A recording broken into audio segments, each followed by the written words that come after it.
ठीक है, कक्षा की आगाज मैं करूं।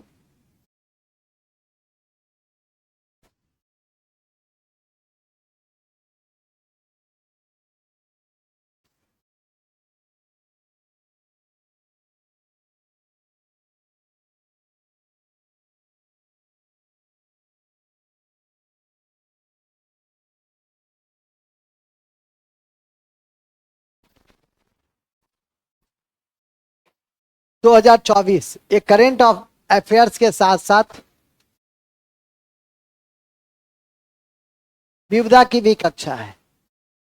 ये करेंट अफेयर्स के साथ साथ विविधा की भी कक्षा है, और जानकारी में मैंने दिया ही है कि करेंट अफेयर्स में विविधा क्या होता है। कल भी मैं बता रहा था कि जल बजट तैयार करने वाला पहला राज्य केरल है। जल बजट तैयार करने वाला पहला राज्य कौन है? केरल है। और मैं इस बात की जानकारी आपके समक्ष रखा। ठीक है, उस समय जब ये पिछले साल जारी किया गया तो क्या था? ये था करेंट। लेकिन आज की तारीख में क्या हो गया? आज की तारीख में ये हो गया विविधा। तो इसको ध्यान में करके आप रखेंगे तो आपके लिए बेहतर होगा। तो इस तरह से हम इन चीजों को पढ़ने और समझने का प्रयास करते हैं। करेंट अफेयर्स में हम राष्ट्रीय घटना चक्र को देखते हैं, और राष्ट्रीय घटना चक्र के अधीन हम राजनीति को देखते हैं, हम सभी बिंदु को, अर्थशास्त्र को देखते हैं, हम विज्ञान को देखते हैं, हम संविधान को देखते हैं, हम खेल खिलाड़ी को देखते हैं, महत्वपूर्ण दिवस को देखते हैं। अभी थोड़ी देर पहले भी मैंने कहा कि 4-5 दिनों के बाद राष्ट्रीय सांख्यिकी दिवस आएगी। ठीक है कि नहीं? तो इसको भी देखते हैं, उसका सेंट्रल थीम को भी देखते हैं, महत्वपूर्ण व्यक्ति और उसके पद को भी देखते हैं, नई नियुक्ति को भी। अभी मैंने बताया कि प्रदीप सिंह खुराला एनटीए के नए अध्यक्ष बने, भर्तृहरि मेहताब लोकसभा के 18वीं लोकसभा के अस्थायी अध्यक्ष बने। तो ये क्या है आपका? ये महत्वपूर्ण पद भी है और महत्वपूर्ण व्यक्तित्व भी है। तो इन सबको इस दृष्टि से आपको ध्यान में करके रखना है। और ये जब कुछ पुरानी, यदि कोई फर्स्ट टाइम हुआ कहीं पर, जैसे इंडिया का फर्स्ट सोलर सिटी सांची है, तो जो फर्स्ट रहेगा तो वो क्या हो जाएगा लॉन्ग टर्म में उपलब्ध। अभी चिनाब नदी पर विश्व का सबसे ऊंचा रेलवे पुल बनाया गया है जम्मू कश्मीर में। मैंने भेजा भी था पेपर कटिंग। तो कहने का मतलब साफ है, ये तथ्य कल भी मैं यूट्यूब लाइव में इस क्वेश्चन को डाला था, और मैंने कहा था कि यह क्वेश्चन आपकी परीक्षा के लिए सबसे हिट में से एक है। ठीक है कि नहीं? तो उसको ध्यान में रखें। व्योम मित्र रोबोट के विषय में मैंने बताया था। तो ढेर सारे ऐसे एआई टूल्स वगैरह के ऊपर जब मैं बल देता हूं तो विज्ञान में भी डाल सकते हो और राष्ट्रीय में ही डाल सकते हो। अलग अलग भी हम लोग देख सकते हैं, एक साथ भी देख सकते हैं, लेकिन एक ही साथ देखिए। और राष्ट्रीय प्रदेश 2024 अप्रैल के महीने में हम लोग महत्वपूर्ण बिंदुओं को देखना चाहेंगे, और उस कड़ी में सबसे पहले जो देखेंगे वह है, तो लिखेंगे पहला तथ्य। पहला लिखेंगे गगन शक्ति। गगन शक्ति, गगन शक्ति, गगन शक्ति भारत की वायु सैनिक अभ्यास है। भारत की वायु सैनिक अभ्यास है। भारत की वायु सैनिक अभ्यास है, जिसका परीक्षण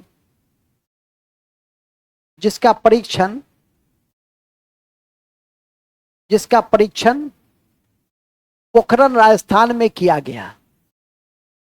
पोखरण राजस्थान में किया गया।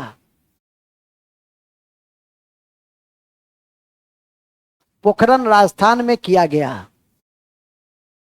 पोखरण राजस्थान में किया गया, टिक लगा दीजिए। उस ऑपरेशन का क्या नाम है? गगन शक्ति। ऐसे भी गगन, तो गगन का संबंध किससे होगा?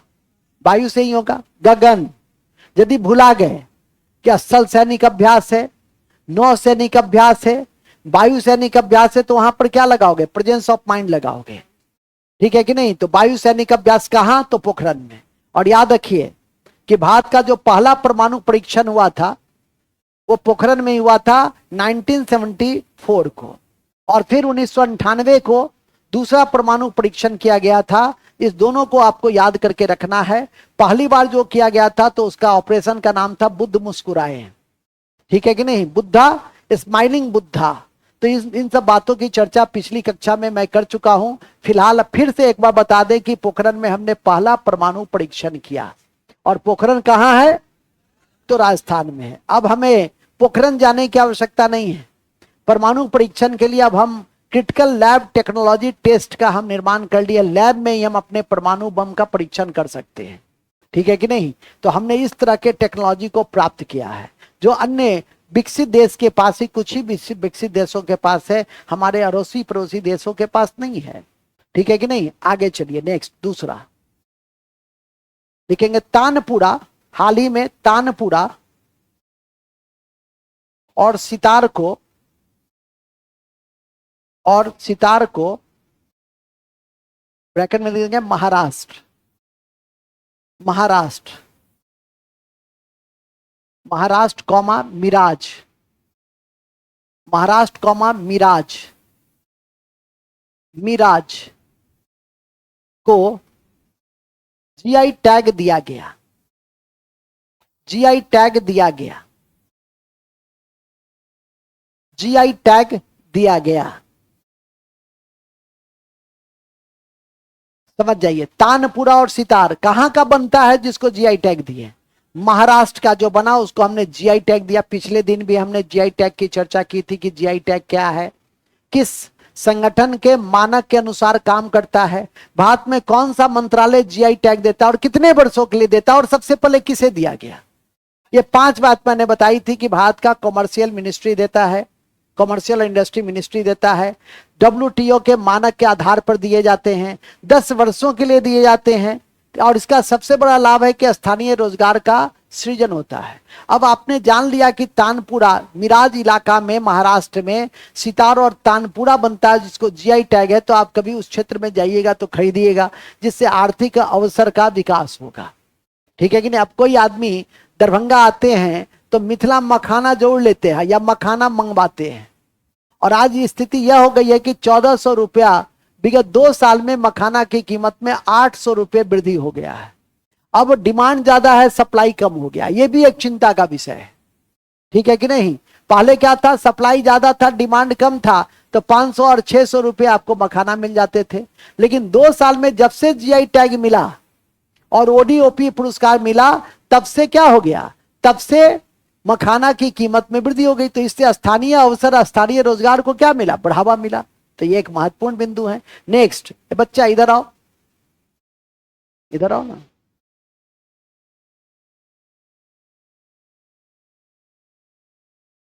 क्या नाम है तुम्हारा? ऋतिक रोशन, नाम तो बड़ा प्यारा है। कहाँ जा रहे हो? सिनेमा हॉल है? किससे पूछोगे? पूछना चाहिए था ना कि सर कुछ तो पूछोगे ना, कैसे ही चल जाओगे? यही आदत था स्कूल कॉलेज में? बोलो ना, कोई बात नहीं, हम शांत हैं। अरे तुम्हारे जैसा, तुम्हारा जब जन्म नहीं हुआ था तब से हम विद्यार्थी को देख रहे हैं, बताओ ना, यही आदत था। कॉलेज में भी नहीं पूछते थे? बोलो ना, नहीं पूछते ही नहीं थे। सर इतना किसी प्रोफेसर का हिम्मत था सर, उठा देते वहीं पर। नहीं, मैंने इस तरह का भाव आ रहा होगा तो बोल दो हमको, तो हम डर जाएंगे तो अच्छा रहेगा ना। मास्टर डर गया तो बात समझ में आ गई, आइंदा से पूछ के जाना। जाओ,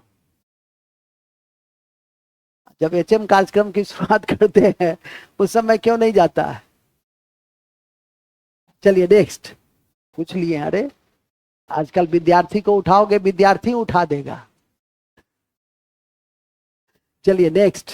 कहाँ थे हम लोग? बड़े अच्छे जगह पे थे हम लोग, जीआई टैग में थे। नहीं, हम लोग वहां नहीं थे, अब वहां से आगे आ गए थे। हम मखाना में थे। मखाना, मिथिला मखाना को भी जीआई टैग दिया। और याद रखिएगा, सितार का आविष्कारक कौन है? अमीर खुसरो। वेरी गुड, तो नोट में लिखो, सितार कव्वाली, सितार कव्वाली का सृजनकर्ता, ओरिजिनेटर, कव्वाली का ओरिजिनेटर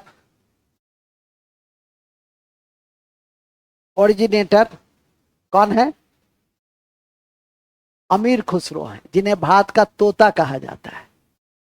अमीर खुसरो हैं अमीर खुसरो हैं जिन्हें भारत का तोता कहा जाता है, एवं 7 सुल्तानों का राजकाज देखा था। 7 सुल्तानों का राजकाज देखा था। राजकाज का मतलब समझे? 7 सुल्तानों का राजकाज देखा, सीधे लिख दो ना, 7 सुल्तानों के शासन को देखा। ठीक है। तो सितार का आविष्कारक आपकी परीक्षा में पूछा जाता है तो मैं बता दिया, ये हो गया विविधा। ये क्या हो गया? कक्षा किसकी है? करेंट अफेयर्स और विविधा की कक्षा है, तो अब समझ में आता होगा कक्षा। तीसरी बिंदु है कि एक लता दीनानाथ मंगेशकर पुरस्कार 2024 में दिया गया। आ जाओ, ऋतिक रोशन। ठीक है, किसको दिया गया? अमिताभ बच्चन को। Very good. तो लिखेंगे अति महत्वपूर्ण है कि, अति महत्वपूर्ण है कि लता मंगेशकर, लता मंगेशकर दीनानाथ, या लता दीनानाथ मंगेशकर, कोई बात नहीं है, लता मंगेशकर दीनानाथ पुरस्कार 2024 में, 2024 में, जो भी 2024 में अमिताभ बच्चन को दिया गया। अमिताभ बच्चन को दिया गया।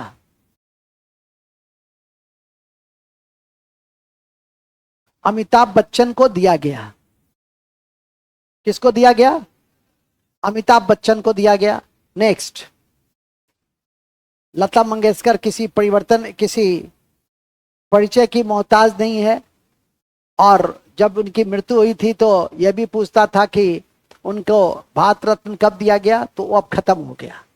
ठीक है कि नहीं? जब भी इस तरह का कोई व्यक्ति का अवसान हो तो जरूर उन पर ध्यान देना चाहिए। ठीक है, उनके विषय में जो समस्त आंकड़ा है, अभी जैसे नालंदा विश्वविद्यालय के विषय में मैं बताया कि इसका स्थापना कुमार गुप्त ने किया, इसका विध्वंस बख्तियार खिलजी ने 12वीं सदी में किया, जो तुर्की सेनापति था। ठीक है कि नहीं? तो इसके ऐतिहासिक तथ्यों से भी आपको क्या होना है? अवगत होना है। नालंदा विश्वविद्यालय महायानी बौद्ध शाखा की वहां पढ़ाई होती थी। वहां जो यूनिवर्सिटी था उसका पुराना वाइस चांसलर सिलभद्र था। वर्तमान में उसके नए वाइस चांसलर अरविंद पनग्रहिया को बनाया गया है। तो इन सब बिंदुओं को ध्यान में करके रखिएगा तो अच्छा रहेगा। तो वो हम चूंकि जून का महीना का है, तो जून के महीना जब अप्रैल के बाद मई, या मई के बाद जून, उम्मीद है कि हम लोग कुछ ही दिनों में वहां तक पहुंच जाएंगे। रविवारी कक्षा होती है और धीरे धीरे करके करंट में हम लोग सेशन को ठीक कर लेंगे। आगे चलिएगा। नेक्स्ट, नेक्स्ट अति महत्वपूर्ण है कि, अति महत्वपूर्ण है कि बिंदिया रानी देवी, बिंदिया रानी देवी भारतीय महिला वेट लिफ्टर है। भारतीय महिला, भारतीय महिला वेट लिफ्टर है।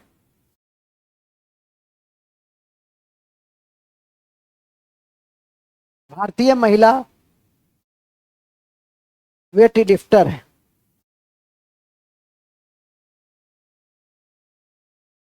भारतीय महिला वेट लिफ्टर है। मणिपुर की है, देखेंगे मणिपुर की है, जिन्होंने हाल ही में, मणिपुर की हैं जिन्होंने हाल ही में, जिन्होंने हाल ही में, हाल ही में Olympic, Olympic qualifier weight lifting, Olympic qualifier weight lifting, weight lifting प्रतियोगिता में, वेट लिफ्टिंग प्रतियोगिता में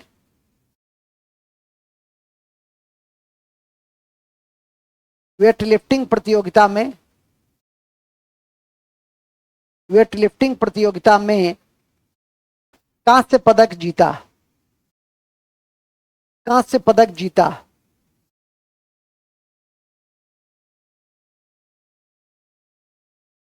कांस्य पदक जीता? कौन जीता? कौन जीता? कौन जीता? विद्या रानी जीता, उसको ध्यान रखेंगे, टिक लगा दीजिए। कहां की है? किस क्षेत्र से है? हाल में क्यों चर्चित रही?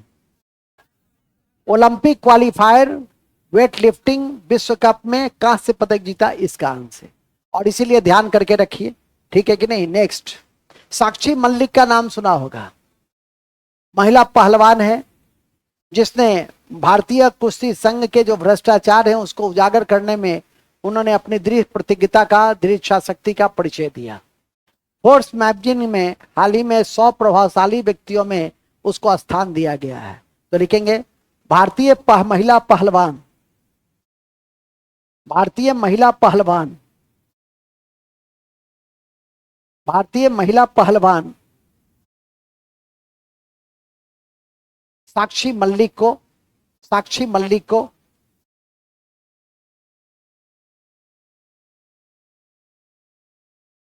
साक्षी मल्लिक को साक्षी मल्लिक को फोर्ब्स पत्रिका, फोर्ब्स FORBES, फोर्ब्स पत्रिका, फोर्ब्स पत्रिका 2024 के 2024 के प्रभावशाली लोगों में के प्रभावशाली लोगों में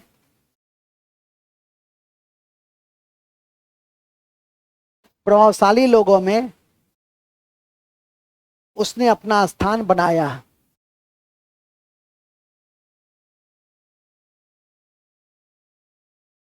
उसने अपना स्थान बनाया। किसने? कैसे बना? तो अभी मैंने कहा कि भारतीय कुश्ती संघ का अध्यक्ष, पूर्व अध्यक्ष था ब्रजभूषण। उसके भ्रष्टाचार, सभी प्रकार के भ्रष्टाचार को जनता के समक्ष लाने में उनकी बड़ी भूमिका रही, और इस कारण से उसे प्रभावशाली लोगों की सूची में शामिल किया गया। उससे भी ज्यादा महत्वपूर्ण है कि किस क्षेत्र से संबंधित है। 4 नाम भी देता है और 4 क्षेत्र भी देगा और कहेगा चुनिए। क्या कहेगा? चुनिए। और आप याद करके रख लिए तो कोई दिक्कत आपको नहीं होगी। नेक्स्ट, अभ्यास बड़ा इंपॉर्टेंट होता है, सैनिक अभ्यास। एक सैनिक अभ्यास डस्टलिक भी इंपॉर्टेंट है, जो भारत का उज्बेकिस्तान के साथ किया गया। तो आजकल 2 देश या 2 से अधिक देश मिलकर नौसैनिक अभ्यास, स्थल सैनिक अभ्यास या वायु सैनिक अभ्यास करते हैं।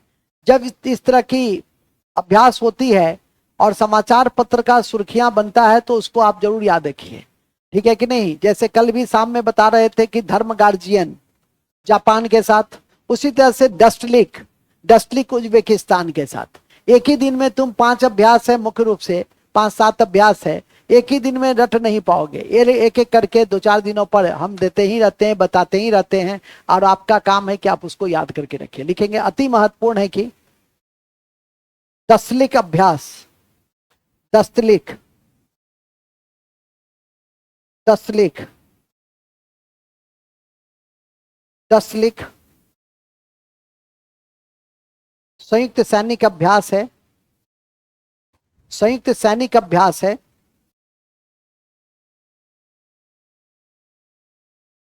संयुक्त सैनिक अभ्यास है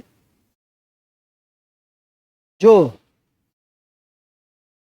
संयुक्त सैनिक अभ्यास है जो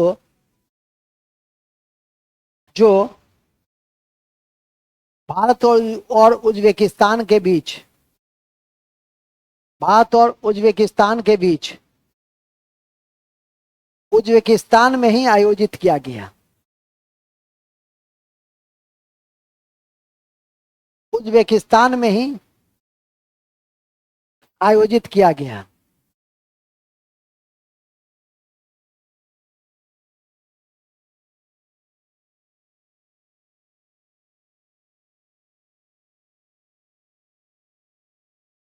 कहां किया गया? अफगानिस्तान में ही आयोजन किया गया। अफगानिस्तान का, तो उज्बेकिस्तान में ही आयोजन किया गया। नेक्स्ट, नेक्स्ट लिख देंगे। यह भी ध्यान में रखें नेक्स्ट में यह भी ध्यान में रखें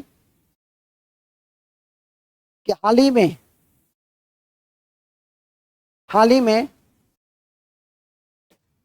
में एडमिरल दिनेश कुमार त्रिपाठी को एडमिरल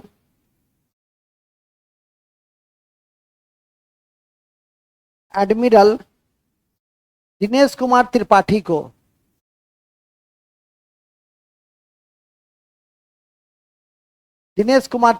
को नौसेना का अध्यक्ष बनाया गया। नौसेना का अध्यक्ष बनाया गया। नौसेना का अध्यक्ष बनाया गया। किसको बनाया गया? नेक्स्ट, संयुक्त राष्ट्र जनसंख्या कोष के संयुक्त राष्ट्र जनसंख्या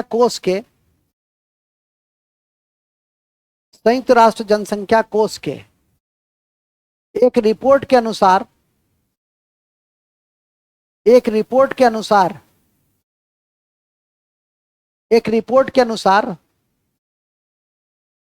भारत 77 सालों के बाद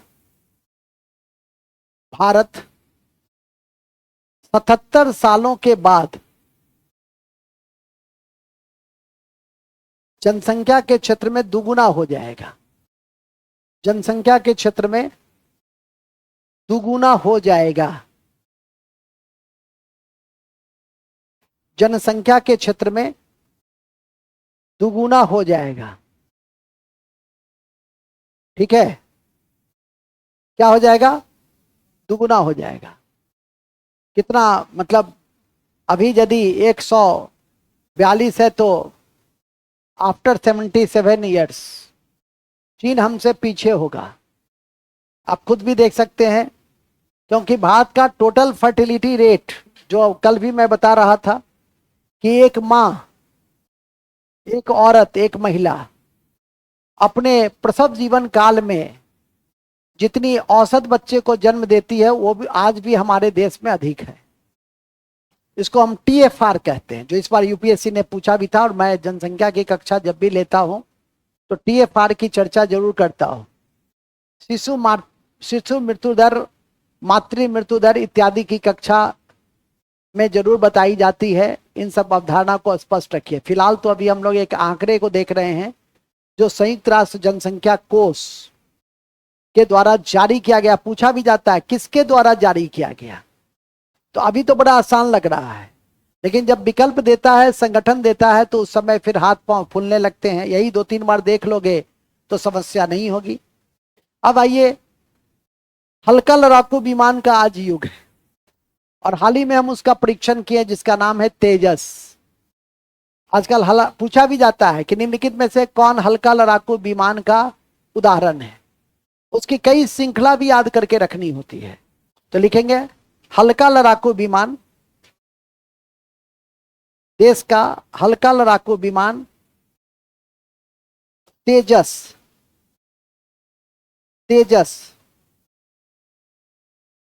का निर्माण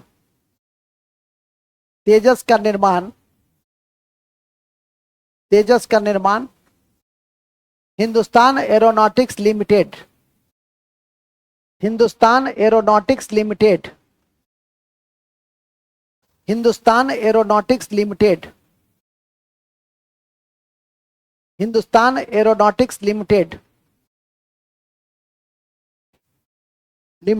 के द्वारा तैयार किया गया।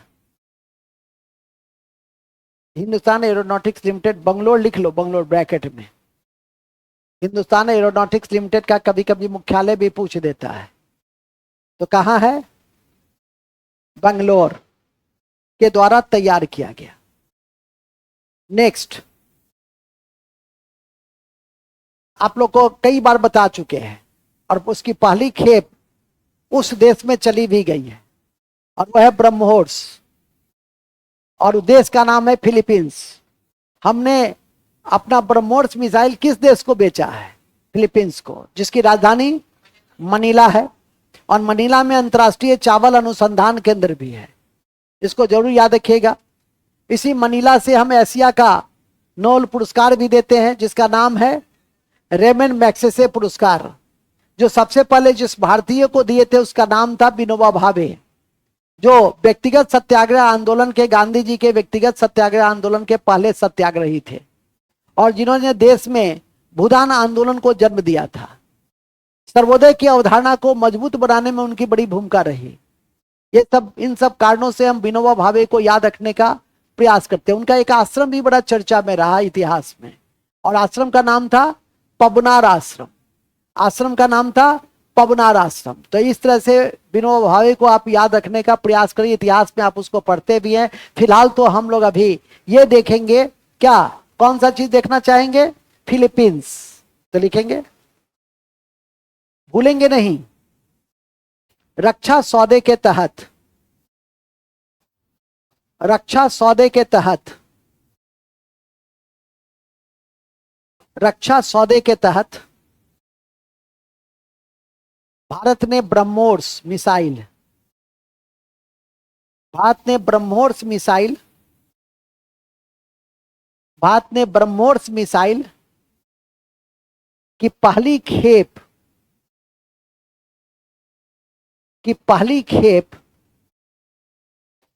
फिलीपींस को दिया, फिलीपींस को दिया। नोट अंडरलाइन कर लो, फिलीपींस को दिया जी, अंडरलाइन करके नोट में लिखो।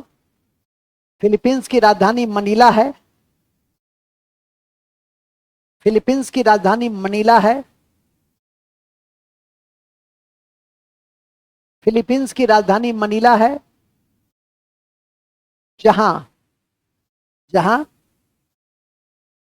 अंतर्राष्ट्रीय चावल अनुसंधान केंद्र है, जहां इंटरनेशनल राइस रिसर्च इंस्टीट्यूट या अंतर्राष्ट्रीय चावल अनुसंधान केंद्र है, अंतर्राष्ट्रीय चावल अनुसंधान केंद्र है, अंतर्राष्ट्रीय चावल अनुसंधान केंद्र है, अंतर्राष्ट्रीय चावल अनुसंधान केंद्र है, अंतर्राष्ट्रीय चावल अनुसंधान केंद्र है। और यहीं से एशिया का नोबेल, यहीं से एशिया का नोबेल पुरस्कार, एशिया का नोबेल पुरस्कार कौन सा? रेमन मैग्सेसे, रेमन मैग्सेसे पुरस्कार, रमन मैग्सेसे पुरस्कार, रेमन मैग्सेसे पुरस्कार प्रदान किया जाता है, प्रदान किया जाता है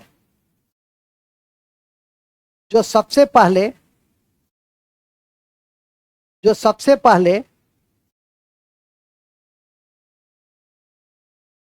सबसे पहला भारतीय, ऐसे लिख लो, जो सबसे पहला भारतीय विनोबा भावे को दिया गया, विनोबा भावे को दिया गया, विनोबा भावे को दिया गया। किसको दिया गया? आप लोग इकोनॉमिक्स पढ़िएगा तो एक अवधारणा बताएंगे कि जो सबसे ज्यादा लाभ में चलने वाली कंपनी है उसको नवरत्न कहते हैं, और उससे भी अधिक लाभ में चलने वाली उसका एक मानक है, उसको हम लोग महारत्न कहते हैं। यह अवधारणा 1997 में नवरत्न की अवधारणा आई और वर्तमान में नवरत्न की संख्या पुनः 17 हो गई है। पिछली कक्षा में 16 करीब लिखाए थे, फिर 17 हो गई है, और 17वां कौन बनाया गया है? इरेडा। 17वां किसको बनाया गया है? और इकोनॉमिक्स में हमेशा कहते भी हैं कि यह अंतिम सत्य नहीं हो सकता है। यह जो 17वां हो सकता है कि 2 महीना के बाद फिर लिखाएं और कहें 18वां हो गया है, या यह भी हो सकता है कि यह नवरत्न में से महारत्न हो जाता है तो पुनः 16वां हो सकता है। नजर रखिए, नीचे नीचे ले जाओ, कह दो नीचे रख देने के लिए, आ ही रहे हैं, ठीक है कि नहीं? तो इसे ध्यान में करके रखिएगा तो अच्छा है। तो लिखिएगा, हाल ही में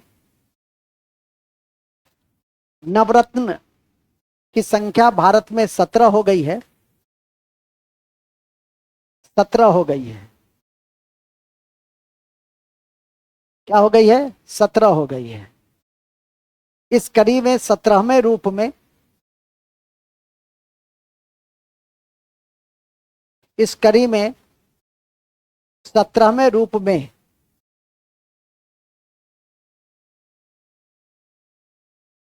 17वें रूप में इरेडा को, इरेडा को, इरेडा को सम्मिलित किया गया है।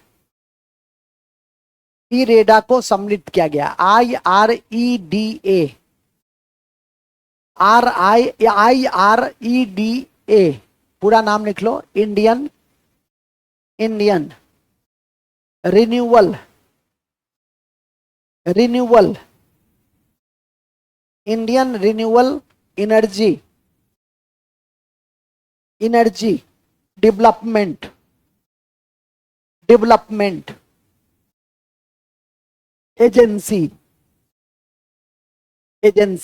अब यह पूछने की आवश्यकता नहीं है कि किस क्षेत्र में काम करता है, किस क्षेत्र में काम करता है। रिन्यूएबल एनर्जी, अक्षय ऊर्जा, नवीनीकरण ऊर्जा, उसका उदाहरण क्या है? सोलर एनर्जी, पवन एनर्जी, ज्वारीय एनर्जी, भूतापीय एनर्जी, यही सब ना है। तो इसको ध्यान करके रखिएगा। इरेडा को 17वां नवरत्न कंपनी के रूप में मान्यता दी गई है। पहले ये था मिनी रत्न था, अब क्या हो गया? नवरत्न हो गया। ठीक है कि नहीं? और इस तीनों मिनी रत्न, नवरत्न और महारत्न की अवधारणा कुछ ही दिनों के बाद जब हमारी मुलाकात उद्योग में होगी, क्या मोबाइल देखना है? देख लो, किसका फोन आया देख लो, नहीं तो भविष्य बिगड़ जाएगा। देख लो, मम्मी का फोन है, बाप, कह दो कि क्लास में है। मम्मी को नहीं पता है कि क्लास में रहते हो, मेरा आवाज सुनवा दो। ठीक है, ललाट से इसको समझ गए कि इसका ये फोन छुपा रहा है हमसे। ठीक है कि नहीं?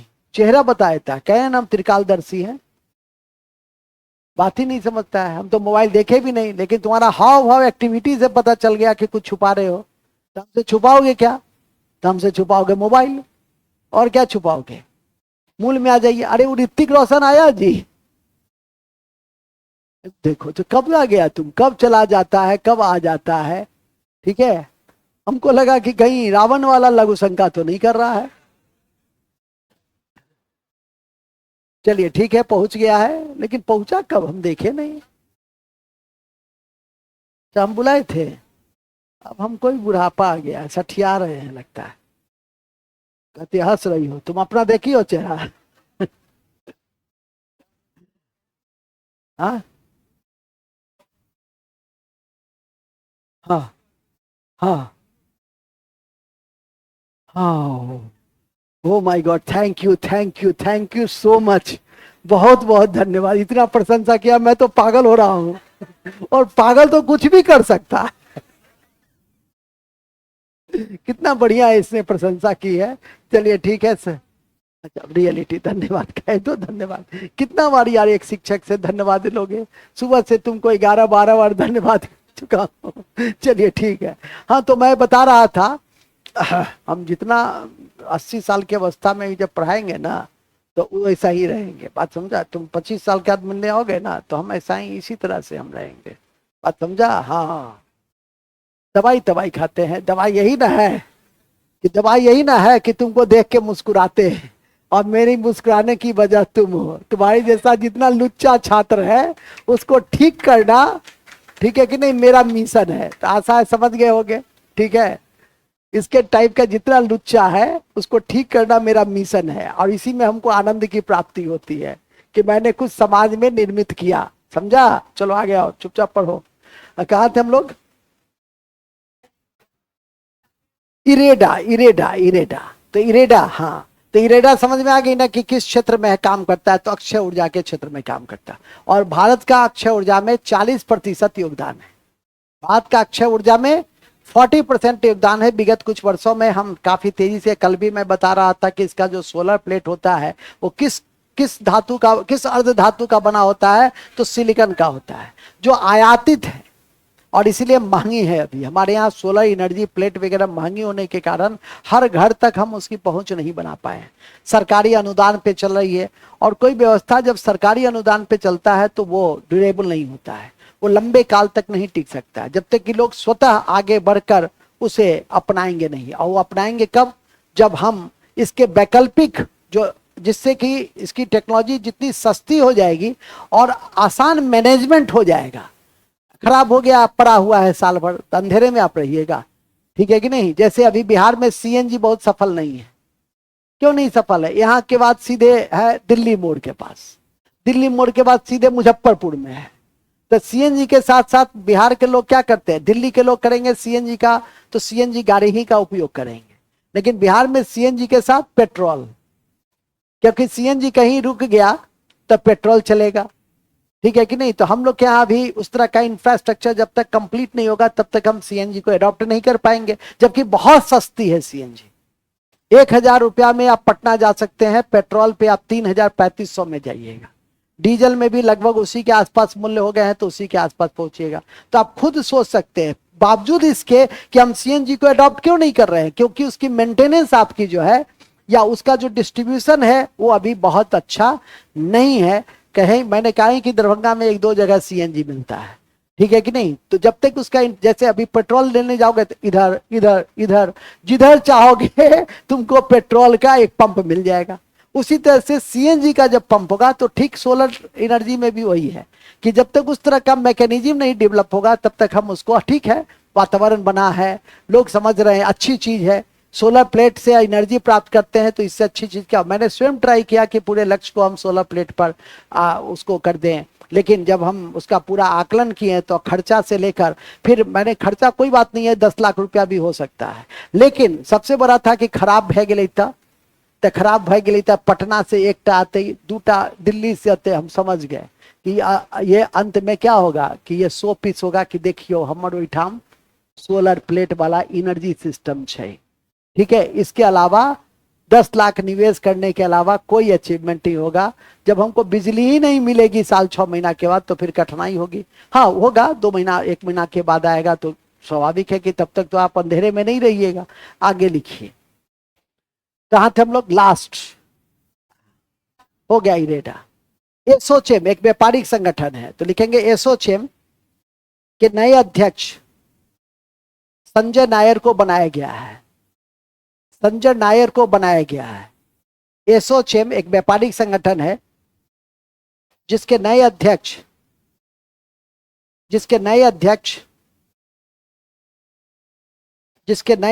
किसको बनाया गया है? संजय नायर को बनाया गया है, संजय नायर को बनाया गया है। किसको बनाया गया है? 16वें वित्त आयोग के अध्यक्ष अरविंद पनगरहिया है, 16वें वित्त आयोग के अध्यक्ष अरविंद पनगरहिया है, जो नालंदा विश्वविद्यालय के कुलपति भी है।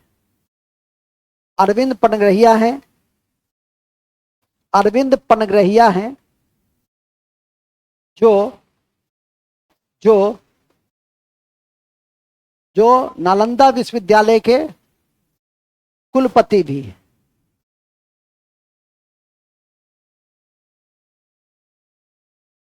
जो नालंदा विश्वविद्यालय के कुलपति भी हैं। कौन पति हैं? बस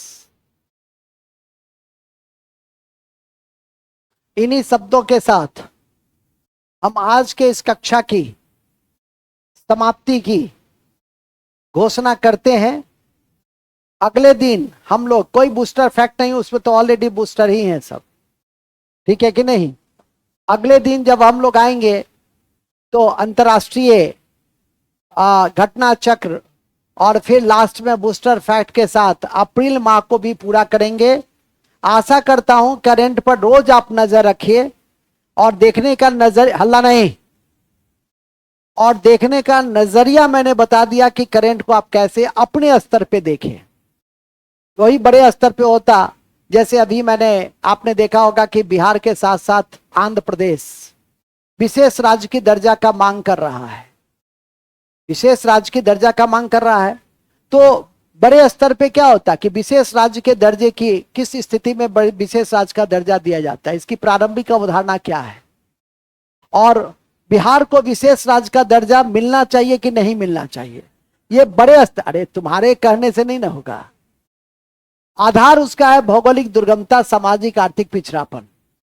और इस कड़ी में 5वां वित्त आयोग ने सबसे पहले अनुशंसा की थी, बाद में गाडगिल और मुखर्जी फॉर्मूला ने भी इसे मूर्त रूप दिया। और इस कड़ी में आज भारत में 11 राज्यों को हमने विशेष राज्य का दर्जा दिया है भौगोलिक दुर्गमता और सामाजिक आर्थिक पिछड़ापन के आधार पे।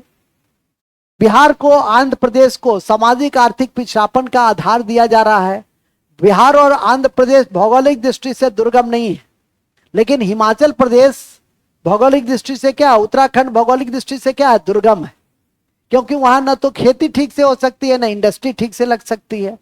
इसीलिए हम विशेष राज्य का दर्जा देते हैं। अब उस विशेष राज्य का दर्जा देने का संगठन हो गया है नीति आयोग, और इस कारण से, और नीति आयोग ने कहा है कि अब फर्दर किसी को भी हम विशेष राज्य का दर्जा नहीं देंगे। विशेष राज्य के दर्जा के कैटेगरी में जिस राज्य को आना था वो आ चुका है, और उसको ऑलरेडी हम विशेष राज्य का दर्जा दे चुके हैं। आने वाले समय में हम जो है सो विशेष पैकेज देंगे। ठीक है, ये मुख्य बिंदु है जिसको ध्यान में करके रखना है। 1 मिनट रुकिए।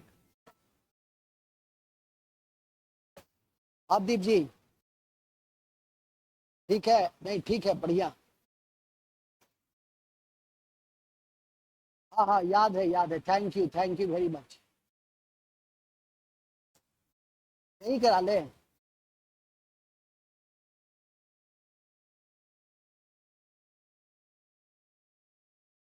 अच्छा, कल कल मेरा अपॉइंटमेंट देख लीजिएगा ना कि कहाँ कहाँ मीटिंग सब भी है। अब वहाँ 11 बजे शायद एक बार। अच्छा, मैं आपको आपको शाम में कंफर्म करता हूँ। ठीक, ठीक। हाँ, तो मैं बता रहा था कि इस तरह से इन बिंदुओं को देखेंगे, समझेंगे। जय हिंद। इतिहास वाले लोग बैठे रहेंगे और नए बैच वाले, ए वाले लोग जा सकते हैं, ठीक है, और शेष बच्चे बैठे रहेंगे।